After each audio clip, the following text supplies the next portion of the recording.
Welcome everybody to another brand new episode of It's My Wrestling Podcast. I'm your host Chris Dees, as always, and before I get started, please make sure you hit subscribe if you're watching this on YouTube, and please hit follow if you're listening on any audio platforms. Today's guest is a man I am so excited for. Oh my god, we have been trying to arrange this for about 9 months. He is such a busy man, so I really... Actually, it was about 9 years. Yeah, it feels like it. It feels like it, but I'm glad that we managed to finally get there.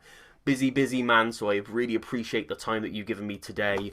The word legend is thrown around far too often. Wait a minute. I appreciate your perseverance.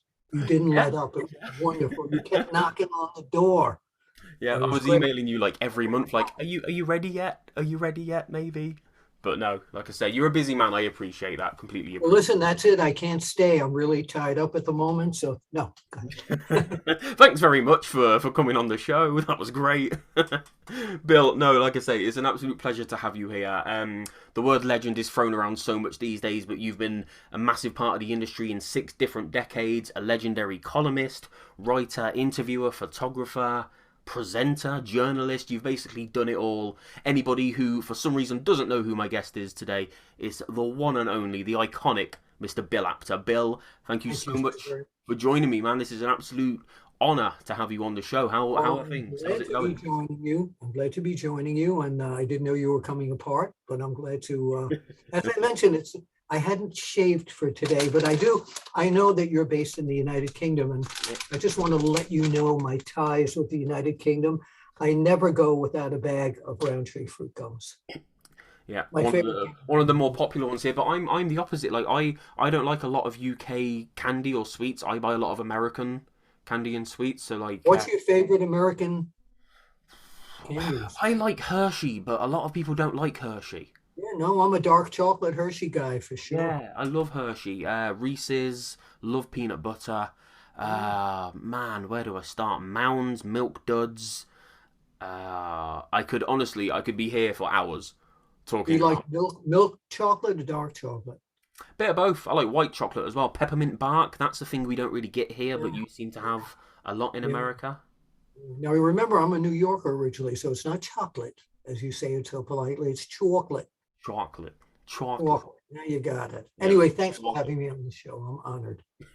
No, as I say, it's an absolute pleasure. I know, as I said in the intro, you're a busy man, so I'm not going to keep you for too long. So I'm going to get right into it. I know that you're obviously very up to date because of the work that you do for Sportskeeda. I know you obviously Yes, you notice I have an official Sports right there. Kita hat Cheap that I plug.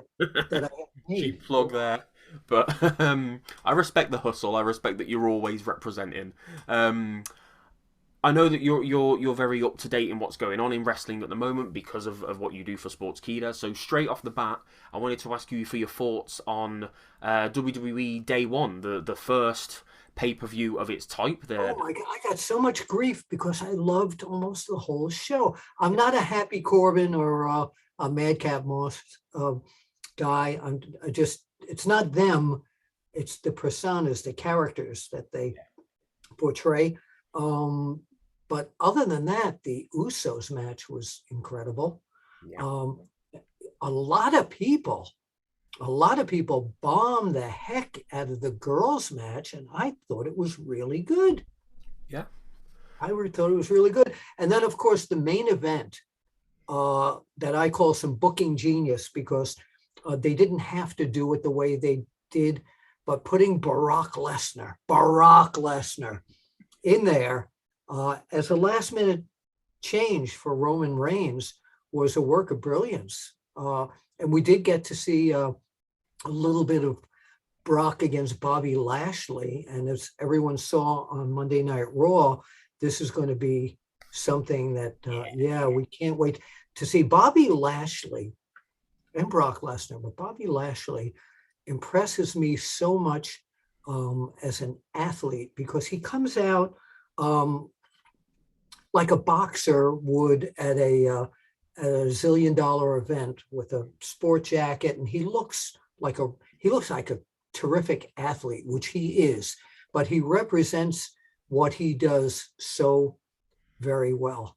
yeah. And I think the combination of he and MVP, I never knew that MVP had had that schmaltz in him, so to say. But man, oh man, he really surprised everyone. But no, I would say that show, I give it a 7.5 out of 10. Yeah, I think that's a good rating. I would have gone for a 7 or an 8. I think, like you said, Liv Morgan, I think that was her best match in WWE. Oh, absolutely. Brought out the best in her. The main event was great. Usos versus New Day, we've seen it 100 times, but I would watch it another 100 times because it's always better than the match before. Yeah. Than the match. Even the Street Profits match was good. Yeah, it was. It was really good. I think if that had gone on before the Usos New Day, we'd probably be saying that was the best match of the night. But now, several people IM'd me and they said, "Is that really Montez Ford? He looks totally different." Yeah, they came across. I thought it was a heel turn. The way the match started, they seemed very heelish. I think a lot of people commented on that, and then it just didn't happen. He looked different. There was something different about him. I don't know. Yeah, he had a different vibe to him. He just had a bit more of an attitude. Yes, but that leap he did last night, depending upon when you're watching this, what he did on Monday Night Raw was in that match was unbelievable. He got up so high. Yeah, really. I don't know how he did. Freak athlete. He did it exactly as I taught him how to do it. You mentioned Brock Lesnar. You mentioned the main event. Like what? How do you see that playing out now that Brock is the champion? Obviously, he was in the middle of a program with Roman, who is also champion. So how do you see that, or how would you have it play out?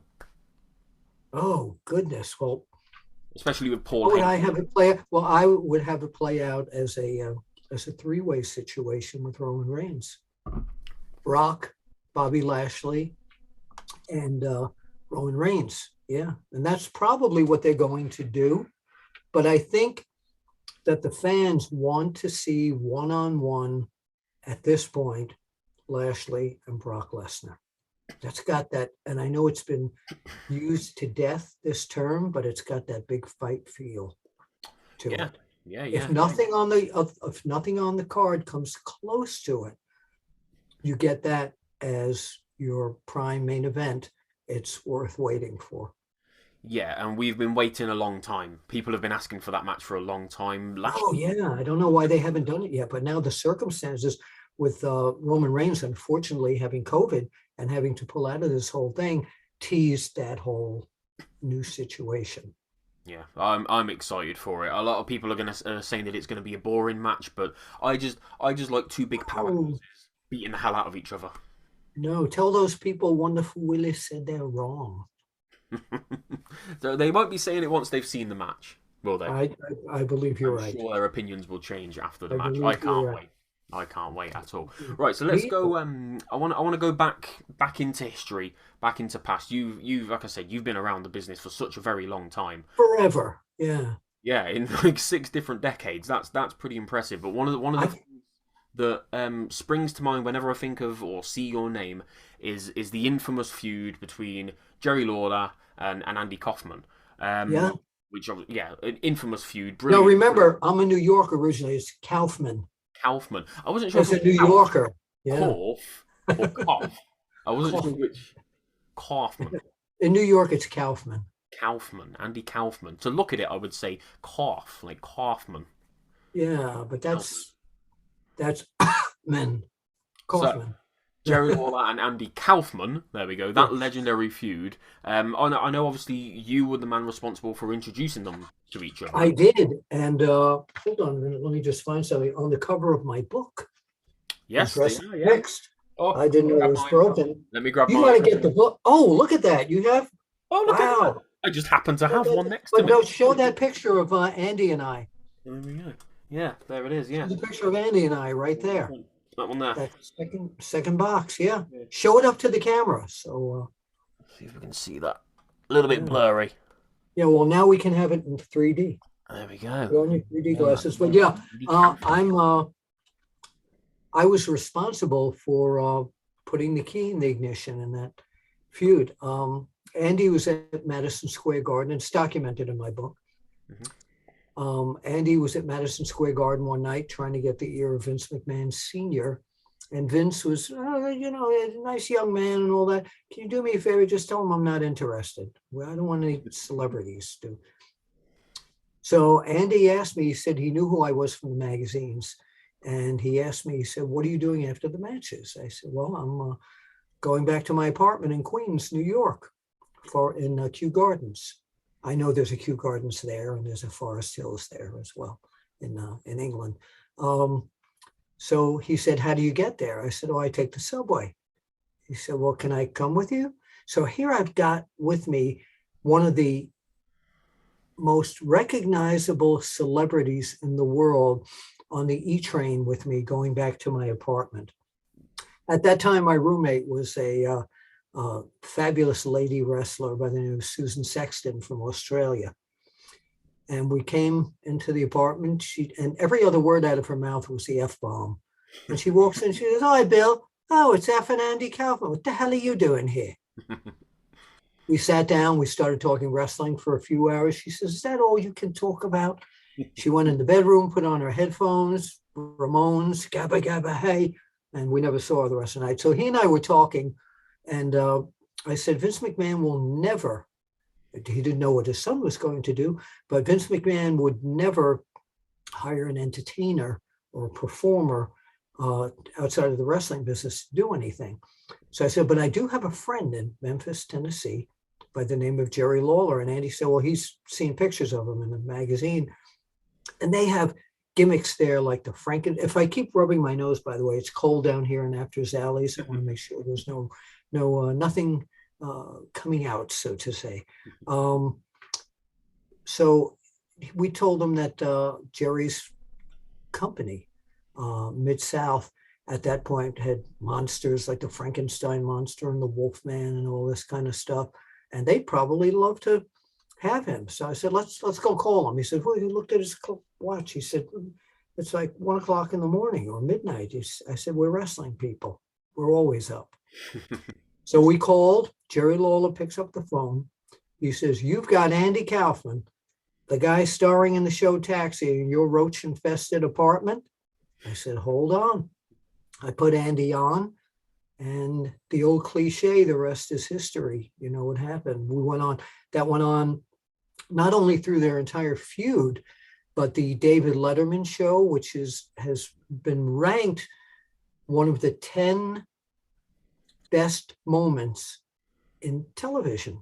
I mean, and I was part of it. Yeah. I started it going. And it's amazing how many people didn't know that.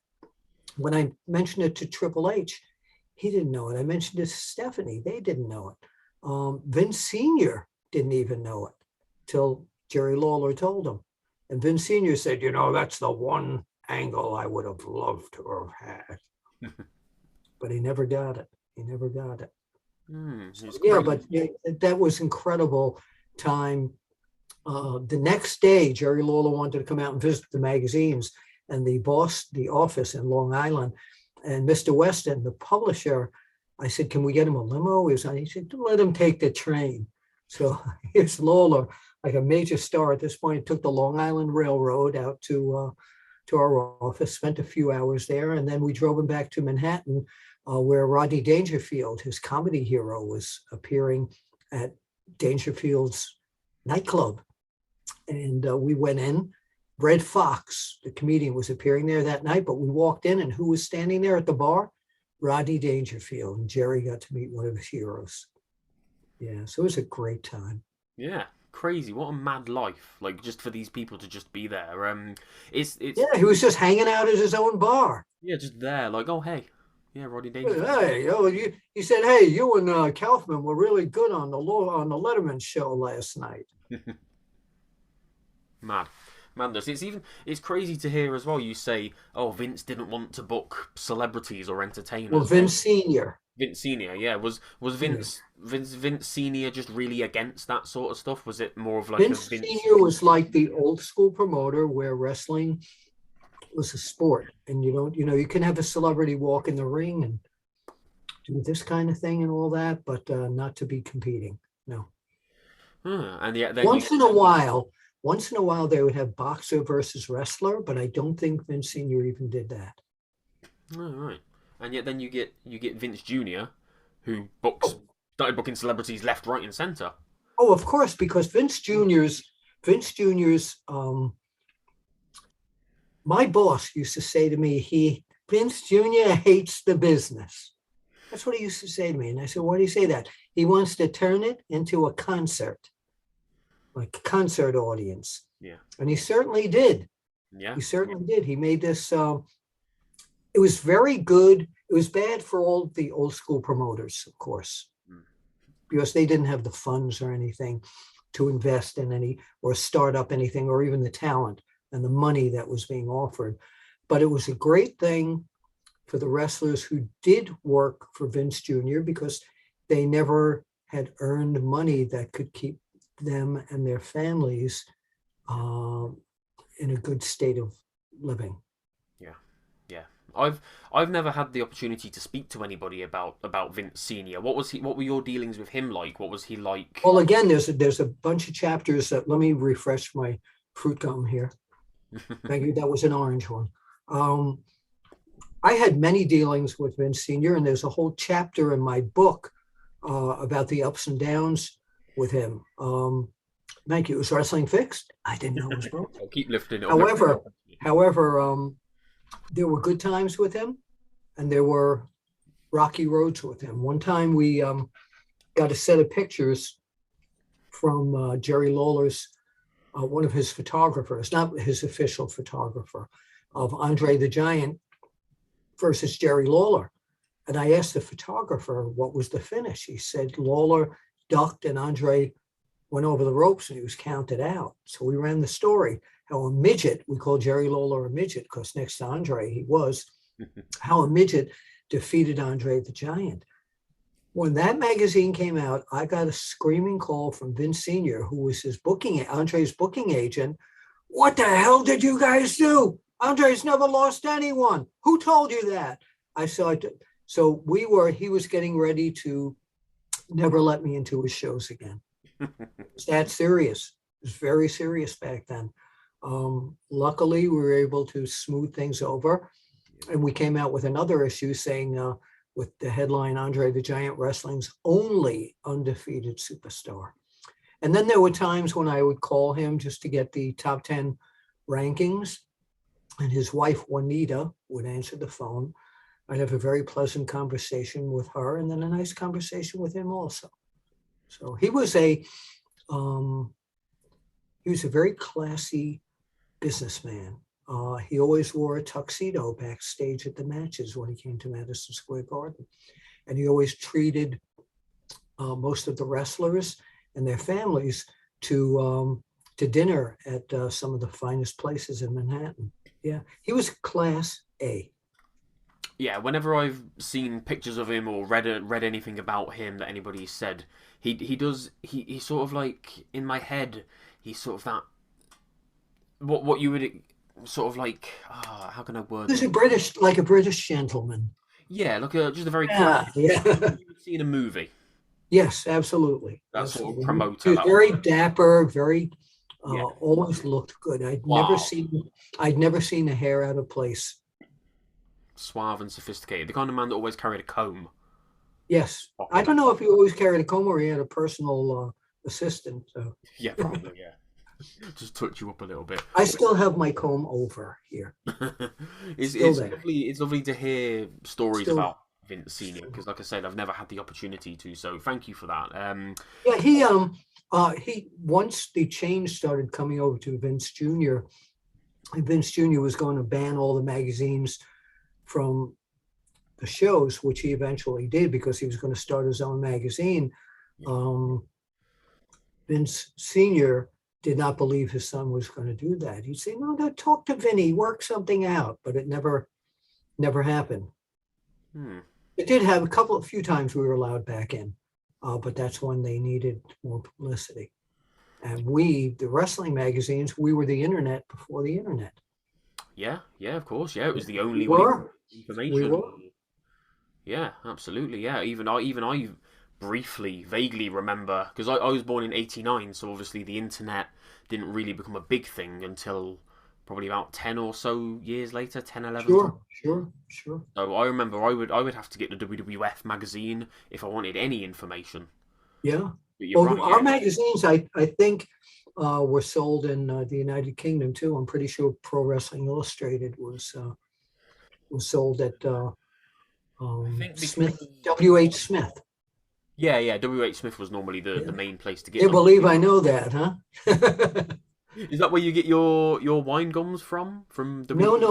no, no, I don't like the wine gums. It's fruit gums. Oh, No, yes, I used to get them when I got off the plane. Right in the airport, I would get 10 rolls of that stuff, and my orange Fanta. I think when I was that age, I wouldn't have really paid much attention to PWI if I saw it on the shelf because the Yeah, WWF logo would have yeah.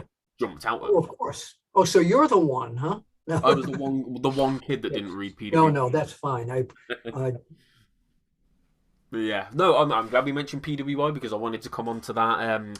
Obviously, you helped to compile. I know there's a bit of a misconception. Everybody thinks that PWI was like your thing, that you created it, but you helped to compile it from like 91 to 99, so about 8 or yeah.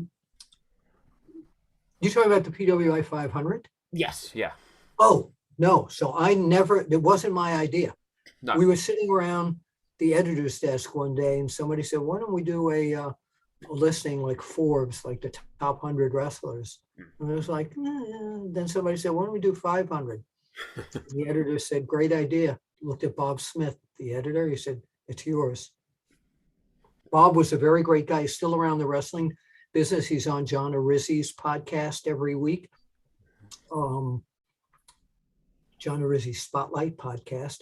And Bob was a great guy in the wrestling office, but when he was working on the 500, you'd say, "Good morning, Bob. Leave me alone." What we would do is we would go into a room and we would rank the first 100 guys. After that, a lot of people just kind of fell into the same categories. Bob wrote all the capsule profiles of them, etc. The problem for me is when I went out on the road, I always brought copies of the magazines with me. And the wrestlers took this very, very, very seriously. And of course they would, because this is their image there. This is their livelihood. This is how they're taking care of themselves and their families. And the guy would say to me, wait, this guy's number 5. I beat him 6 times and you made me number 6. And I said, well, it's win and loss records. We actually went over all that kind of stuff, but I was never the one who came up with the idea, nor did I compile it. And to this day, I've been gone from that magazine for 25 years or more at this point, and I still get wrestlers younger guys that'll call me and say, "You know what? I thought you and I were friends." I said, "What are you talking about?" I said, "I haven't been working them forever." So I still get it. And Stu Sachs, the editor before the new editor, Kevin McLaney, he used to tell, "Oh no, Bill did the whole thing." He said he loved getting me in trouble. So I was going to ask, like, do you think that the wrestlers still take it that seriously now? But obviously they do if you're still getting phone. Absolutely. Oh no, I know they do.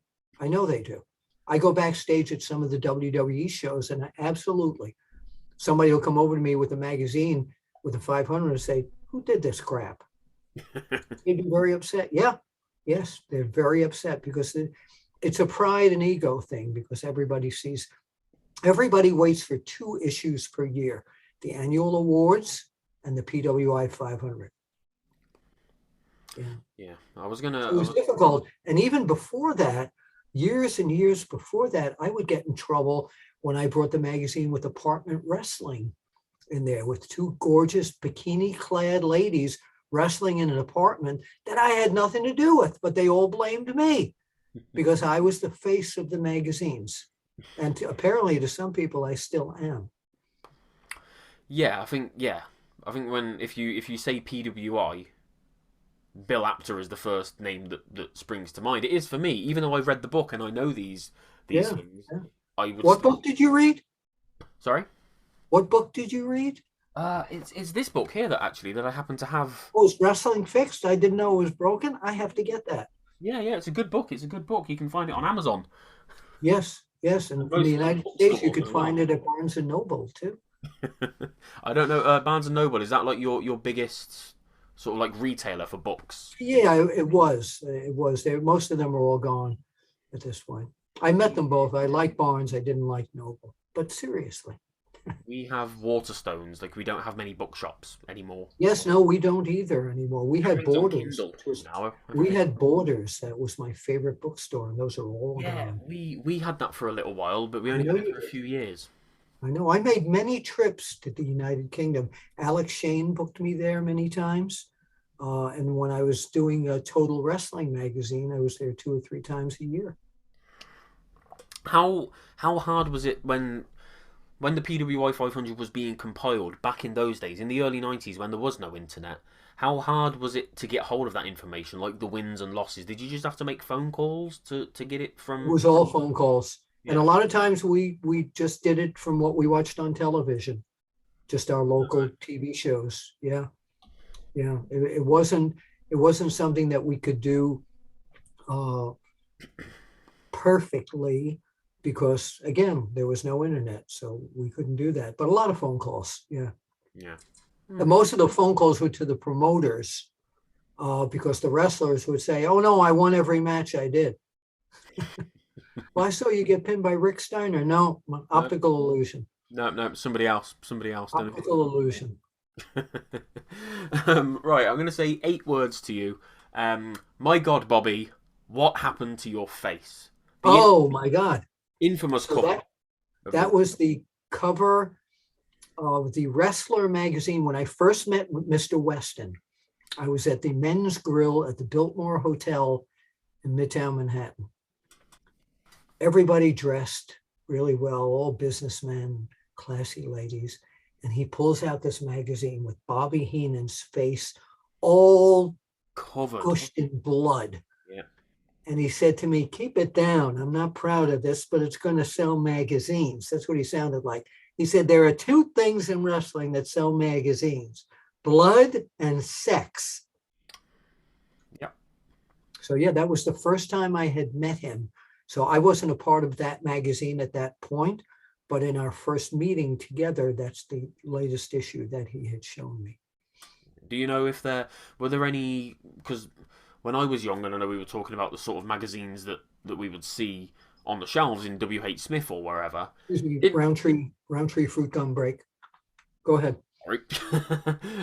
You didn't really see magazines like that. You didn't really see like blood and violence. No, but the reason the distributors started having a problem um, with the public that didn't want those things, blood shown on the covers. A lot of the distributors wouldn't take a magazine with blood on the cover. So after a certain period of time, Mr. Weston had to stop putting blood on the cover. Yeah, yeah. I imagine it was quite hard to get that cleared, especially. Well, Well, to him, it was terrible because to him that sold magazines. But when we started doing PWI, we changed a lot of what was going on in the other wrestling magazines. They kept their signatures, so to say, but PWI we wanted to make into the Sports Illustrated of pro wrestling. yeah, yeah. Can you enlighten? Because I think a lot of people have seen the cover. It's such an iconic photo, an iconic magazine cover. But can you enlighten people as to like the story behind it? Why Bobby was bleeding? Am I right in thinking that it was Bruiser Brody? No, it was not Bruiser Brody. It Bruiser was Brody? he Blackjack was Lanza? no, he was at that point he was the manager of Lanza and Blackjack Mulligan. Um, I don't remember who cut him there, but it may have been Ray Stevens or Nick Bockwinkel, who he wasn't managing at that time. Oh no, actually, just came through. It was Crusher, Reggie Lasowski, the Crusher. Russia. That's who did that to him. Right. Just as part of an angle. Yes. Well, I don't know because I back then I was still a fan. I was kind of smart to the business, but I didn't see Bobby Heenan. He wasn't in WWF at that point. Hmm. So I didn't see much of him. I knew of him through the magazines. That was it. Right. So I Okay. couldn't tell you what it was. Fair enough. No. Right. So as a man, like I say, I keep mentioning it. You've been in the business, in the industry for such a long time. You're still bang up to date with everything that's going on I in the am. business, in the industry. So I wanted to get your thoughts on sort of just the industry as a whole. Like, what do you think? Wait, I thought you were going to have eight questions. Oh, this is one of the eight. Yes, go ahead. Yes, yes. What do you think WWE can do to recapture their old magic? And also, I'm interested to get your thoughts on AEW. Do you think that they are true competition to WWE yet, or are they still just a bit of an Well, the alternative? first part of your question, a lot of the fans today would not sit and watch the matches that I watched when I was growing up as a fan. A lot of matches were 35 minutes, 45 minutes, 1 hour. The fan today likes this quick action, in my opinion, the majority, because that's what they've been accustomed to by WWE. If AEW has become competition with them in the fact that people who are looking for less entertainment value and more pro wrestling are going in that direction. But I've always said this forever, to become true competition, you have to have the same amount of network TV. You have to have the same amount of internet saturation, YouTube channels, etc. WWE's long arms, they're like an octopus. They have arms every place. AEW is growing those arms right now. Is it a viable set of competition? It is becoming that, because more people that I talk about who don't know about pro wrestling will say, hey, what's this new league that I see on Wednesday nights when I'm channel turning? So it's obviously they're picking up on it. Yeah. So to have somebody, have a group of people come out of nowhere, so to say, and start up a wrestling company and gain this kind of TV exposure is amazing. And for a company like Turner Broadcast, I'm going to call it Turner Broadcasting, Time Warner, to reinvest in pro wrestling after throwing it out, and but having many profitable years under Ted Turner there, it just shows that they believe in what's going on now. And the ratings are really good. I hate when people say, oh my God, they didn't do 1 million viewers. They only did 9,992.5. Oh, come on. They're still out there, and I think it's a really good product. I enjoy it. I also enjoy WWE. I enjoy NWA. I watch them on. I wish they would get TV too. There's a lot of new lady wrestling product coming out shortly. So, and I do watch New Japan when I get a chance to. That Japanese wrestling style of no shtick, so to say, is very intriguing. But again, I don't know if the typical fan that watches WWE, the kids standing at the school bus in the morning, is going to have the patience to watch that.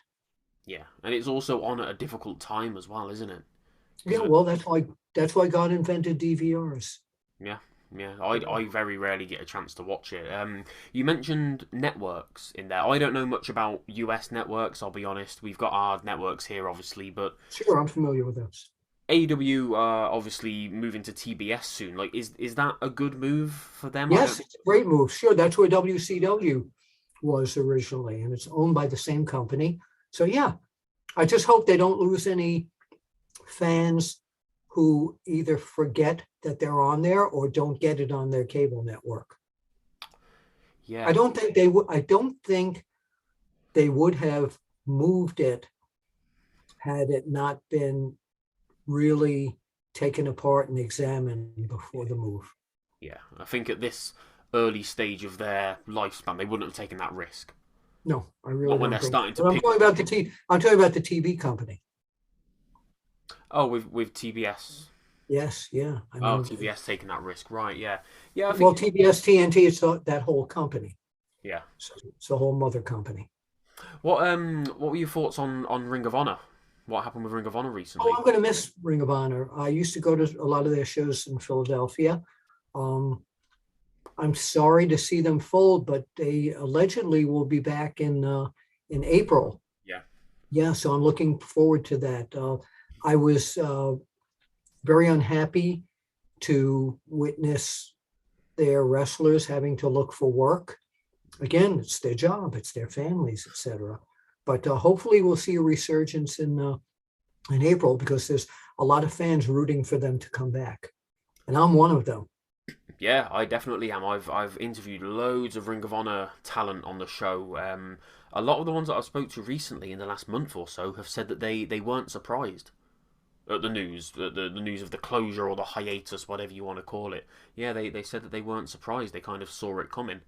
Well, they need real TV. They have syndicated TV, or they had syndicated TV. And I know Joe Koff, he's a very, very good friend. And he did a great job getting them on the Sinclair network, but they need TV like AEW has. The thing is, their in-ring product, the lighting was always unusual. Maybe, I don't know if you noticed that, and it didn't scream out of production values, but it had a good old flavor of some of the old dingy arenas that I used to go to back in the 70s. Yeah, and pun intended, but it had some of the best pure wrestling anywhere. Oh, absolutely. Yeah, that's a good intended pun. That's a very good intended pun. Yeah, it's a shame. They've said that if they come back in April, they want to have a unique style of wrestling, a unique presentation. I don't know what that means. A unique. I don't either, because they really can't do anything better than they did. I think, though, the mistake, in my opinion, that I would have done, I would have had the final show in Philadelphia, because I think they would have had to turn people away. Where the Baltimore fans are great, but they didn't turn out in droves to see them. Yeah, I agree. No, completely agree. It's a shame. They did an incredible service to their talent during COVID. Obviously, that's come back to bite them on the behind a little bit. You know, they did an incredible thing in supporting everybody, paying everybody for that year and a half or 2 years. Correct, but bless them for doing that. Yeah, absolutely. So they kept a lot of people out of the unemployment line. Yeah, absolutely, as long as they could. So fingers crossed they'll come back soon. And you know what? I want to send congratulations to Ian Riccoboni, one of their broadcasters, who's now going to be doing some New Japan and other companies broadcasting as well. Fantastic. Yeah. He's a great guy. He used to live in my neighborhood. He's just one of the nicest people I've ever met. Yeah. And he's very talented. He deserves this. Yeah, very talented. One of the best in the business. A name that doesn't get brought up enough when people talk about analysts or commentators and things like that. He's a name that doesn't get brought up. Actually, he and Colt Cabana 2 years ago or 3 years ago got the Apter Chat Broadcaster Team of the Year award. So, yeah. I remember that, yeah. Colt Cabana's another one that's underrated. Oh, fabulous. But now, he's AEW. And he's doing great there. I love to see him performing. Yeah, he's good on a stage where everybody can see him now. Yeah, absolutely. Yeah, he deserved that opportunity for a lot of years. Putting a lot of work. Absolutely. Good work. Right. He never ages. He's ageless. No, he doesn't. No, he doesn't at all. He's like the song Copacabana. He'll never go away, just like the song. I am gonna. I want to throw some quick fire questions. Well, wait a minute. Do you know the song Copacabana? Yeah, Copacabana. Barry Manilow. I was gonna say Barry Manilow. Yeah. Yes, my singing hero. So, Copacabana. I'm one of the few people in the world who can rap that song. Are you ready for this? Okay, please do. Yo, her name was Lola. She was a showgirl at the Copacabana, the hottest spot north of her. Okay, you got it. That's an exclusive. There we go. That's not what I expected today at all. You got that. There we go. I'm going to make that into a clip. You can do that. Bill Apter rapping. Bill Raptor. Bill Raptor, yes. There we go. I've been told that before. That's fine. That's your stage name. You need to trademark that soon. Only when I do my rap stuff. Right, I am gonna throw some quick fire questions at you. You don't have to answer them as quick fire. You can take as much time as you want, but because you've seen so much in the business, I just wanna get some answers out of you for your personal opinions. Let's do it. Brought to you by Rhodes. Three Thumbs and And sponsored by Sparkling Ice. sponsored by Is Wrestling Fixed? I didn't know it was broken. You know it was broken. On sale now, fans. So, Right. by the way, I do know a couple of British songs. Okay. Half a pound of tuppenny rice, half a pound of treacle. That's the way the money goes. Pop goes the weasel. You never heard that? I didn't know that was the words to Pop Goes the Weasel, no. Yes, but Anthony Newley recorded that. He wrote the song. I had no idea. Another one of my British heroes. Look him up. After we do this, look up Anthony Newley. I know the tune, but I've never, other than the words "Pop Goes the Weasel." It was a record when your parents were growing up. Oh, they probably, my parents have probably still got that. They've got a huge record collection. Your parents will know who Anthony. When you tell them that I mentioned Anthony Newley, they'll go, "Did he?" Anthony Newley. Yeah. Anthony. I'm gonna write the name down because I will forget. That's all right. Anthony Newley. Newley. Newley. Newley. Anthony Newley. He was a movie star. He wrote several Broadway shows. He wrote all the songs for Charlie and the Chocolate Factory. Yeah, Willy Wonka. yeah. Love Yeah, Willy Wonka. absolute genius. And he was married to Joan Collins. Anyway, going back to Who wasn't married to Joan Collins? right, I was. You were too? Yeah, at some point, probably. Amazing. Oh, you were the guy. Anyway, quick fire question. Right, okay, so who, in your opinion, is the best pure wrestler today? God, I don't want to get anyone. See, when I do these kind of things, I get in trouble. So That's why I do them. That's why I do If I it. say Bryan Danielson, Yeah, yeah. I think most people would agree. I'm pretty sure they would. Okay, the best entertainer in the industry today. Today, wow, Yeah, lots of options. MJF. Okay. Yeah, do you like his style of heel work? It's not a lot of people don't Pro like. Wrestling Illustrated, we had a columnist named Eddie Elner. Eddie was a heel columnist after Dan Shockett died. MJF is the equal of what Eddie Elner was to the magazines. I think he's incredible. Okay. He's a wise guy. He's entertaining. And the reason that I'm saying he's entertaining is because you can't really turn the channel when he's up there. You never know what he's going to say. Yeah, whether you love him or hate him, he must see yeah. TV. Yeah, I can agree with that. Absolutely agree with that. Okay, most underrated wrestler today, or underutilized or underrated. God, that's very difficult. Yeah, I it's see a lot. so many people that I wish were moved. This is going to sound totally foolish. Are you ready? Okay. They took the rug out from Otis. Okay. They need to bring Otis back up. Yeah. You talk about a wrestler who has entertainment value and underrated for a guy his size. He can do a lot of stuff, but they're burying him at this point. Yeah. Took him from a fun, well-liked tag team. That's what I'm talking about. I'm talking about when I'm saying he's underrated, meaning he's not on the radar that he was a few years ago when they had him win the Money in the Bank, etc. Yeah. And I don't know why they did that to him. Funnily enough, my most underrated is his current tag team partner, Chad Gable. Yeah, no, underrated as well. Incredible. One of the best pure wrestlers anywhere. Absolutely. He's a pure wrestler. That's why he's underrated and not utilized the way they could use him. AEW probably would have used him, or Ring of Honor or NWA would use him in a different method. Ring of Honor, yeah. Yeah. Chad Gable versus Jonathan Gresham and matches like that. Wow. Absolutely. That'd be incredible. Absolutely. Okay, who do you think will be the next big thing? Brock Lesnar. No, the next big thing. I haven't seen that person yet.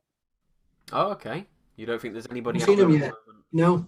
that could be the next megastar? No. What? Who do you look at? I don't. I mean, I don't think there's anybody that's going to reach the level of John Cena or The Rock or anybody Well, that's going to transcend the business. but And Rick Steiner's son in NXT, yeah, I was going to say Bron Breakker. I think yeah, he's got a this is my sixth come. He's got a good chance of Yeah, doing that. yeah, he very much feels like a Vince kind of guy. Looks like Yeah, a Vince kind of guy as well. So yes, yes. I'm sure he will be pushed to the moon at some point. He's I probably was going to. going to say originally, I really like Austin Theory, but I don't know if I like this whole. Uh, I think that the thing with he and Vince has gone on a little bit too long, in my estimation. Yeah, it's a bit weird. I don't know where it's headed. I don't either, but I had the Royal Rumble obviously is going to have something to do with it. Yeah, yeah, absolutely. Who do you think might win the Royal Rumble? Oh my goodness. That's another really tough one because I've had a few. I thought it might be Lashley, but obviously he's going up against Brock already. I thought it might have been Kevin Owens or Seth Rollins. They seem like the most likely. It might turn out to be Drew Yeah. Oh, yeah. again, Yeah, and go for Roman. Maybe something like that. I don't know. There's so or many. it's someone we haven't seen brought up to that level yet. Yeah. I Yeah. mean, thinking WWE, Breaker. and I already think after seeing him against AJ Styles last night, my time, uh, they could have done that with Omos and made him another Andre the Giant, but I think that's kind of past. They're showing weaknesses in him already. With Andre, they never showed any weakness. No, no. I think he'll be champion at some point, maybe this year or next year. Omos. Omos, I don't think I agree with that. I think he'll be a special attraction. But did you notice that the fans were cheering AJ Styles and booing Omos? Yeah, he's obviously been positioned as the heel in this, even though it was AJ who snapped and sort Yeah, of turned on yeah, Omos. It's a bit, yeah. Don't put it away that AJ Styles may not win the Royal Rumble. He's also a yeah, good choice. yeah, another really good choice, absolutely. Okay, the greatest rivalry of all time. Of all time, Mm. goes by decades with me. But Yeah, I'll say Flair. I'll put Flair Steamboat up okay. there. Yeah, yeah, Yeah. absolutely. That's another one that I think a lot of people will agree with. Not Charlotte Flair, Bonnie Steamboat, Ric Flair, and Ricky the Dragon Steamboat. One match that never happened that you would have loved to have seen, past or present. Brock Lesnar against Bruno Sammartino. Ooh, okay, yeah, That's the match that yeah. should have happened if they were both in the same time period. Wow, yeah, Yeah. absolutely. I always go to Eddie Guerrero versus Shawn Michaels. Oh, of course. That would have been great. Been amazing. Or Kurt Angle versus Bret Hart is another one. That would have been excellent too. But as soon Mm, as you mentioned that, my mind went right to the Bruno Brock match. no. Yeah, man, that would have been The amazing. match that can never happen. Great headline for another Sportskeeda story. Yeah, absolutely. What was your favorite era or decade of wrestling and why?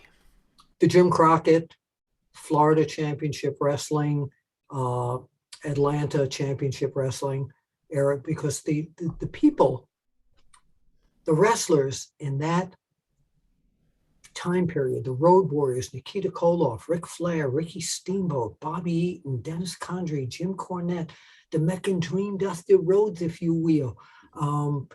Just J.J. Dillon, the Four Horsemen. I mean, and everybody down in Florida.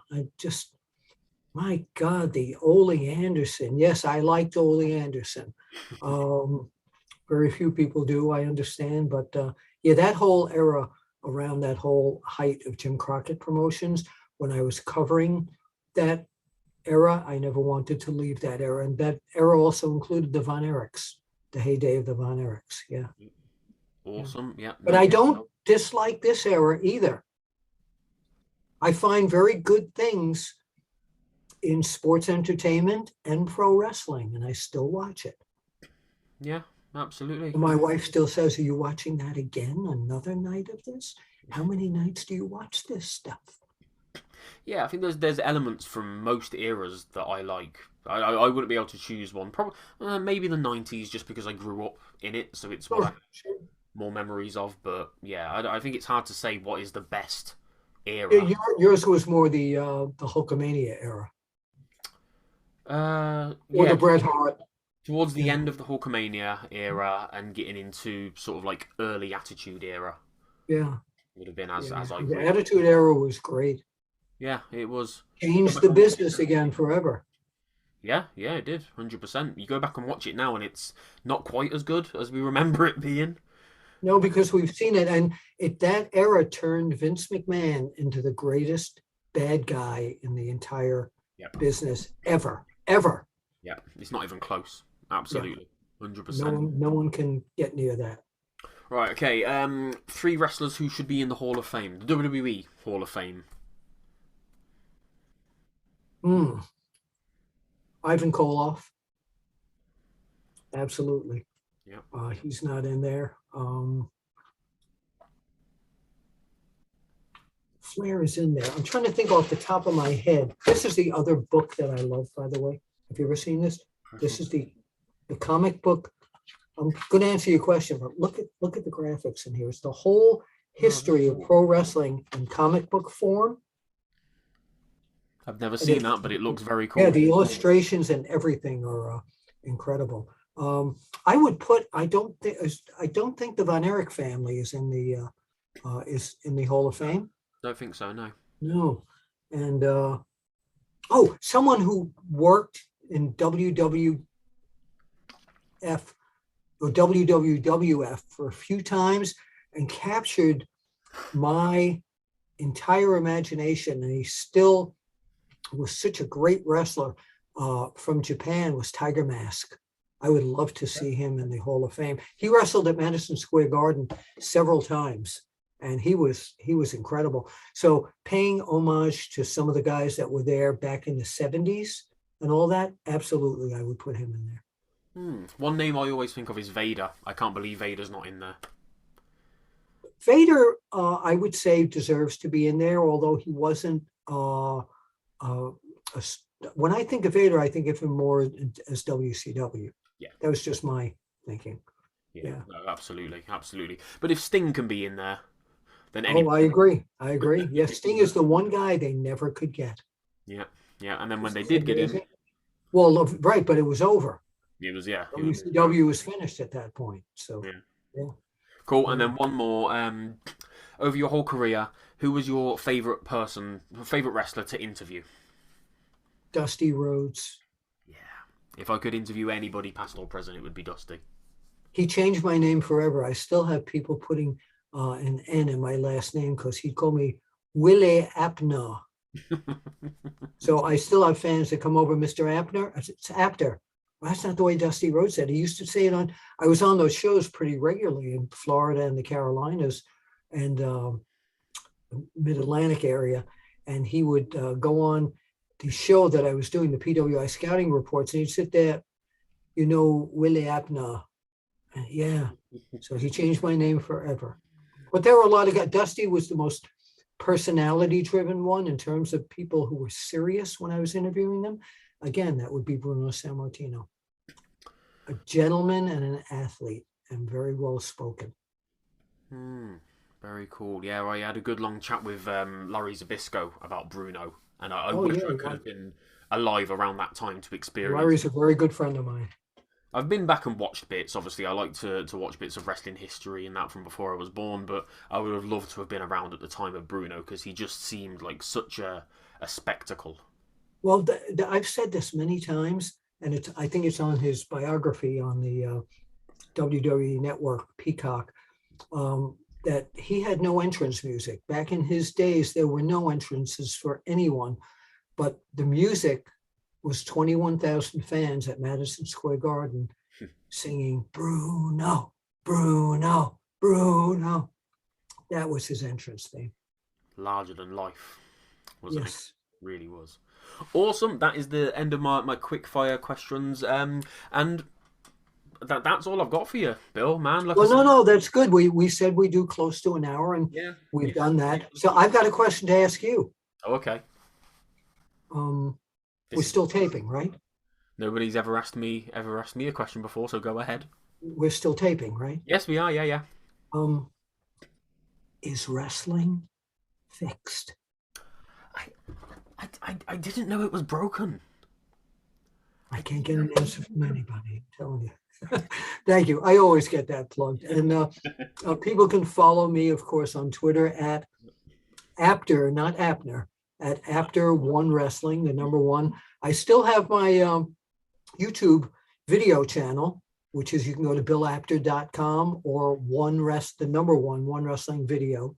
It'll take you there. You can follow me also if you go to Google or whatever your browser is, and you put in Sportskeeda Bill Apter profile, it will take you to all the current stories that I've done for Sportskeeda. Awesome. And as we said, you can get the book on Barnes and Noble. You can get it at Amazon, pretty much anywhere where you can get books, I imagine. Now, wait, before we leave, I've got one other thing. Okay. What's your bet? I always ask every interviewer this. What's your best wrestling imitation? Who do you do? Oh man. I've never been asked. I don't really do any. I think I can do an okay Vince McMahon Jr. Let me try and get Go for it. Excuse me, Mr. McMahon. Can I speak with you? Yo, what do you want, kid? That was pretty bad. You're right. Yeah, that was pretty bad. You know what? I have 2 words for you. You're fired.